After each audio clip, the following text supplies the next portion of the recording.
Bien-aimés frères et sœurs, shalom. Je suis homme de Dieu, Mvola Philippe.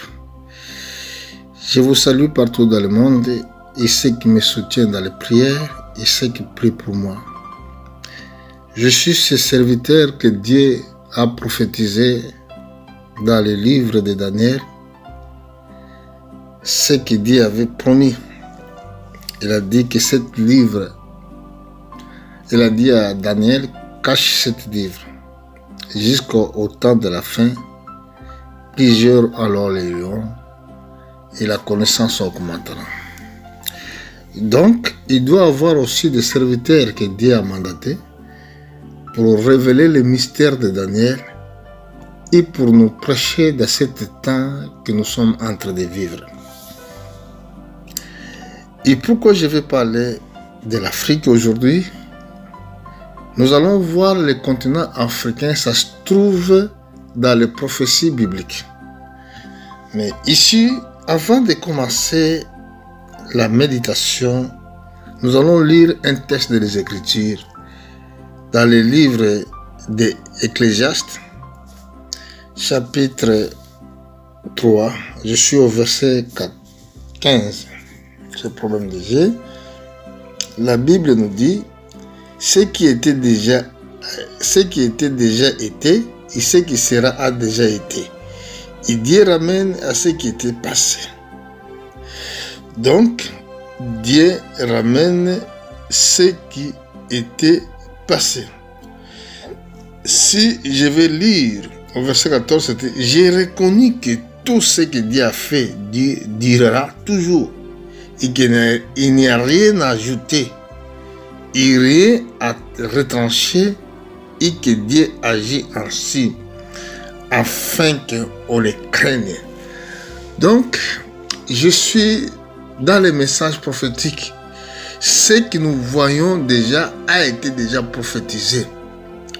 Ce que Dieu avait dit,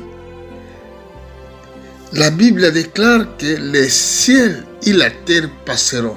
Mais ma parole ne passera pas parce que quand Dieu parle des ciels et de la terre passeront, ma parole ne passera pas. Ça voulait dire et que les générations peuvent passer. Les générations peuvent passer, mais la parole de Dieu reste la même. Et c'est pour cela que nous devons avoir la crainte. Aujourd'hui, beaucoup ils parlent mal et insultent même Dieu. Il y a des autres, ils veulent même changer la Bible. Mais moi, je vous le dis, cette parole est véritable parole de Dieu. Bon, je vais parler de l'Afrique. Pourquoi? L'Afrique a été déjà, dans les temps passés, servi l'endroit de refuge. Si nous regardons, nous allons voir que l'histoire de l'Afrique, beaucoup des hommes de Dieu, ils partaient toujours en Afrique pendant que quand il avait des problèmes dans leur pays. Par exemple, nous allons voir Abraham, qui est parti se réfugier en Afrique pendant qu'il y avait la famine dans le pays. Et si nous regardons même sa recherche, il est venu de l'Afrique. Écoutez bien, Afrique depuis longtemps, il est servi comme un territoire, un continent de refuge. La recherche d'Abraham venait de l'Afrique. Ça, c'est la première chose. Le monde écoute bien la parole de Dieu. Moïse était né en Afrique. Le Moïse que nous prêchons dans la Bible, il n'a pas vécu à Israël, mais il a vécu en Afrique. Il n'a pas non plus entré dans Israël. Il est mort dans le cours de chemin. Alors, pourquoi je parle de l'Afrique? L'Afrique est considérée comme un pays, un continent pauvre. Les Africains, à des fois, ils subissent les injustices du monde. Mais beaucoup de pays, ils sont enrichis à cause de la richesse de l'Afrique. Et l'Afrique servira comme un continent de refuge quand le monde, quand la guerre, il va commencer partout dans le monde, dans cette troisième guerre mondiale. Et géographiquement, l'Afrique, nous allons le trouver dans les livres de Genèse, au chapitre 2. Je vais parler sur les jardins d'Éden. Qu'est-ce que la Bible nous dit?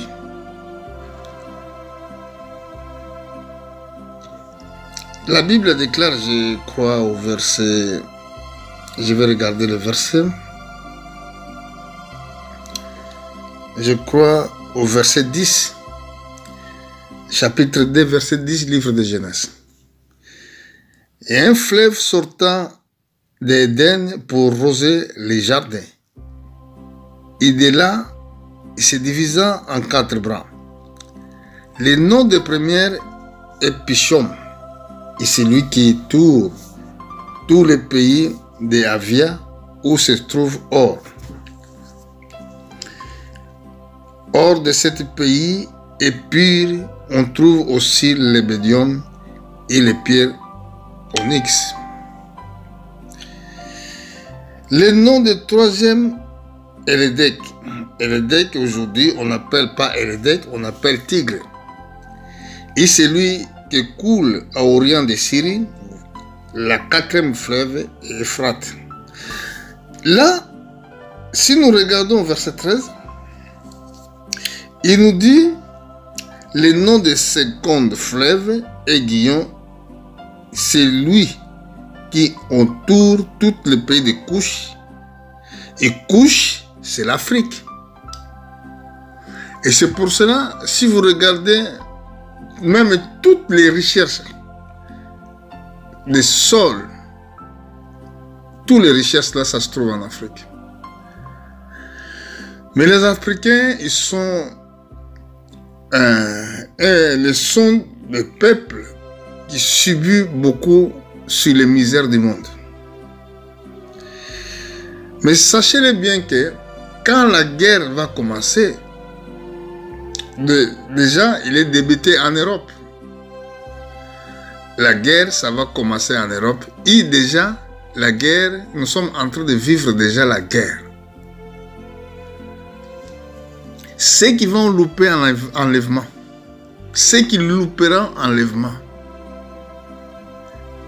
pour se réfugier, moi je vous conseillerais, allez-vous se réfugier en Afrique. Allez-vous se réconcilier ou se réfugier en Afrique. C'est triste de voir les peuples africains qui oublient leur continent. C'est un continent de la bénédiction. C'est un continent où les hommes ils sont enrichis.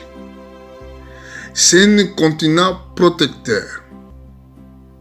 C'est l'Afrique, c'est le continent même où nos ancêtres sont nés.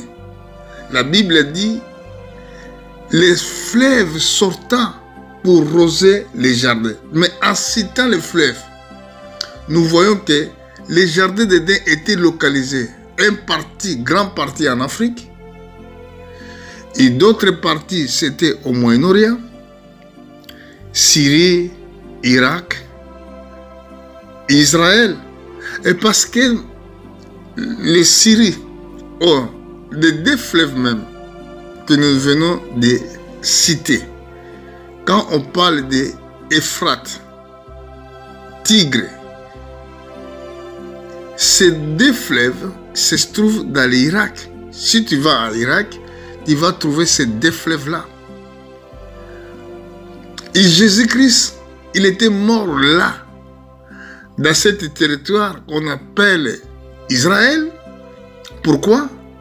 Parce que comme il était le Rédempteur, mon Rédempteur, ça veut dire ramener. C'est lui le deuxième Adam.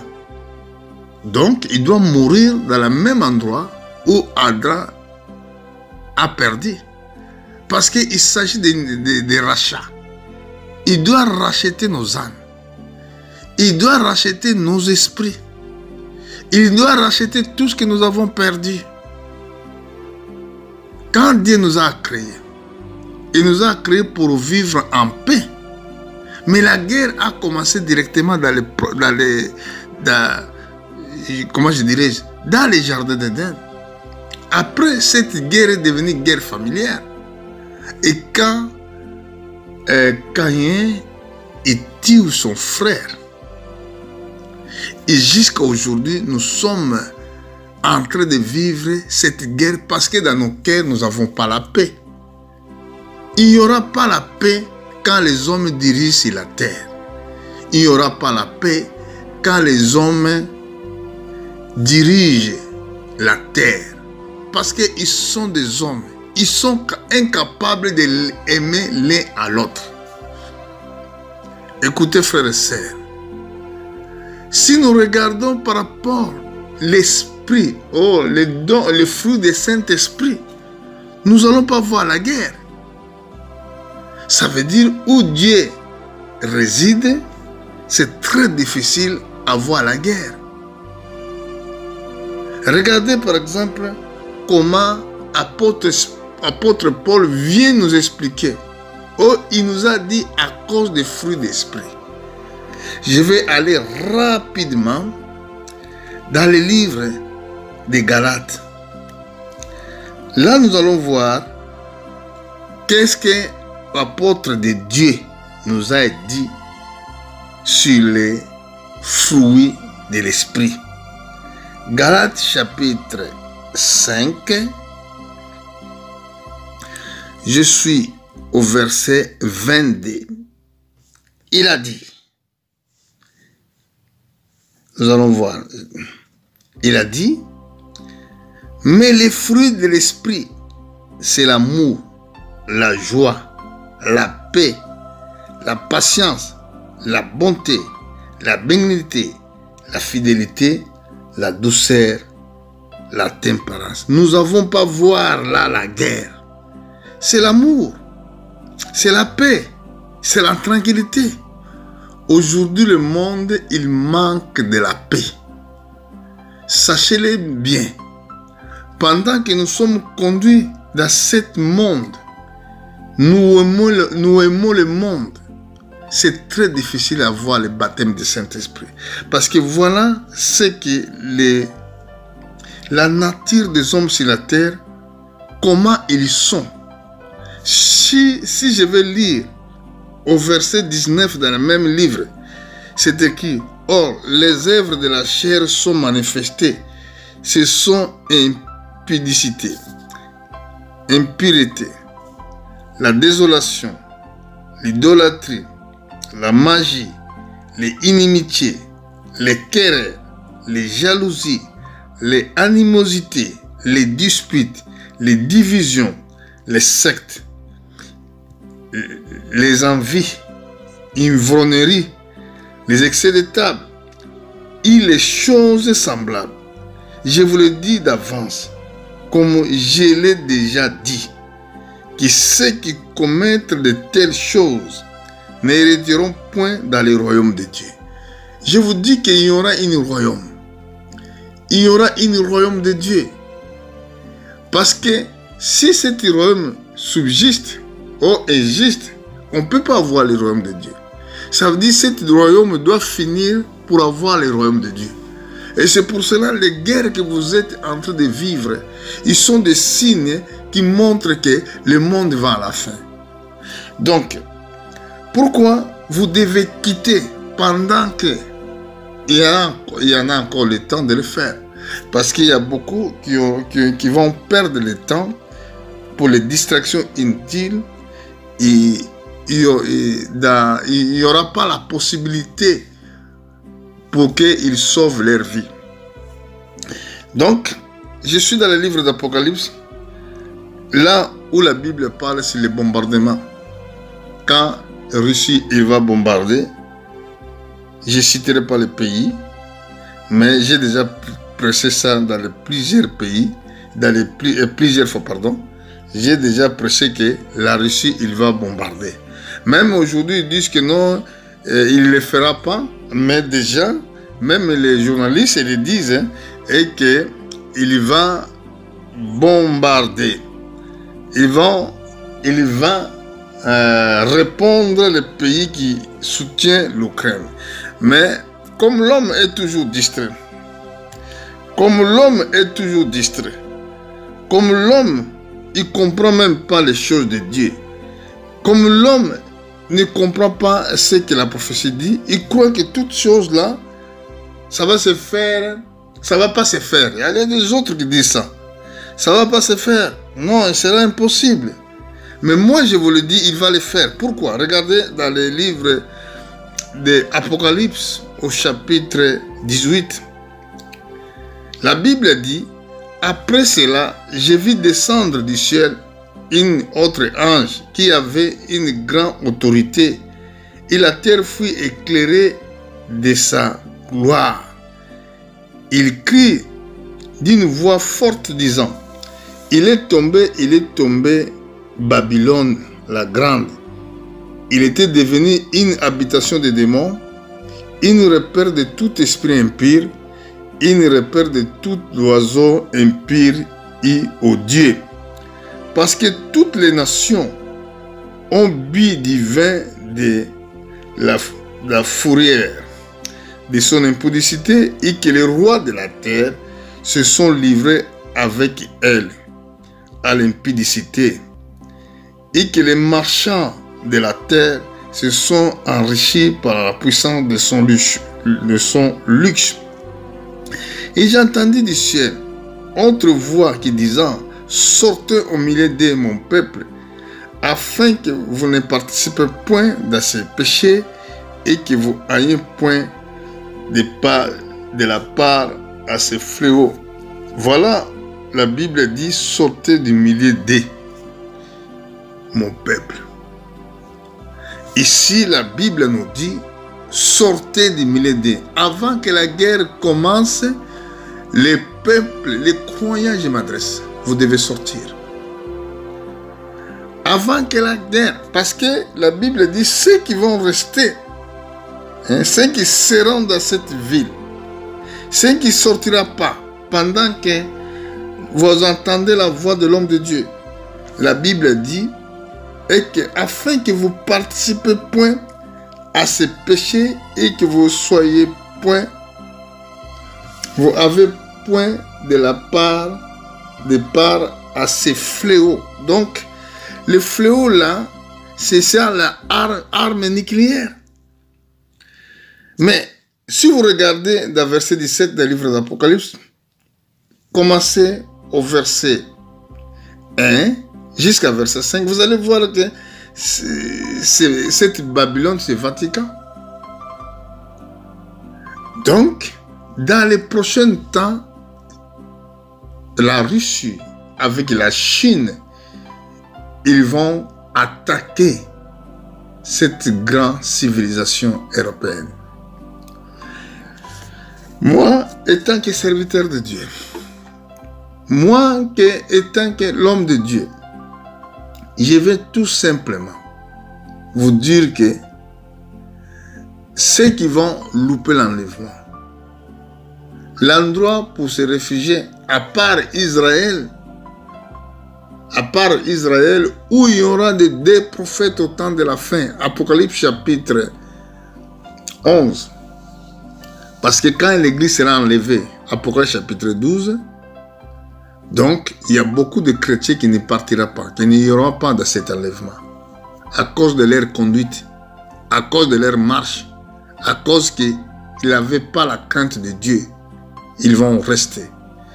Mais là, à Israël, il y aura des prophètes que Dieu a mandatés, que Dieu mandatera, ou il va mandater, pour prêcher la parole de Dieu, la parole prophétique. Parce que si vous entendez la parole prophétique, c'est là que vous allez avoir la foi, c'est là que vous allez avoir le baptême du Saint-Esprit.